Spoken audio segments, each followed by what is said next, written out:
I was going in to just get my eyes checked, to get new glasses, and I was having blurry vision as well. So it was pretty much killing two birds with one stone.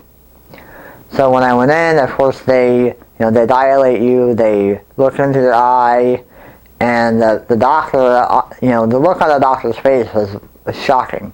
It was like it was an awe moment. So, and that's how I found out. My eyes were sort of blurry, and I went to the doctor. He went in by himself and had the exam, and I was in the car on conference calls or something.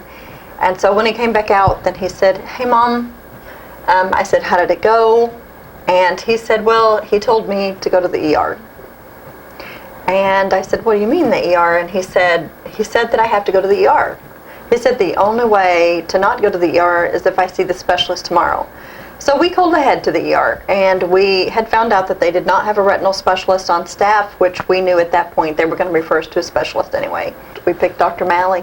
It was a lucky stroke of coincidence that's been just a miracle for us. Yeah. Whenever we came in, we were defeated. Brandon had lost his job because he couldn't work, he couldn't see, he couldn't drive, he was looking at a life of being dependent and living with his mother. And at 29 years old, that's not what you want to hear about your life. And so he was just defeated and was kind of crumpled over.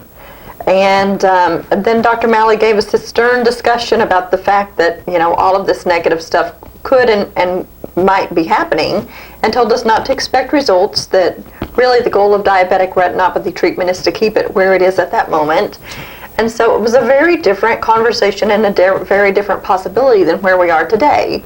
With Brandon being able to, have that discussion with Dr. Malley last Friday about his ability to get new glasses and to start driving again, and to, he's now able to get a job and has kept a job for the last couple of months.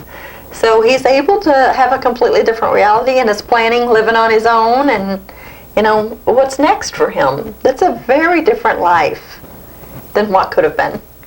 Dr. Malley just comes across as easy to talk to. He's going to give you the facts, but he's also he's willing to take questions, which a lot of surgeons have one opinion and it's their own, and he doesn't come across like that at all. He's just very easy to talk to, easy to have a conversation with, but if you do your homework and you come in with questions, he's happy to talk about that and to just give you some options.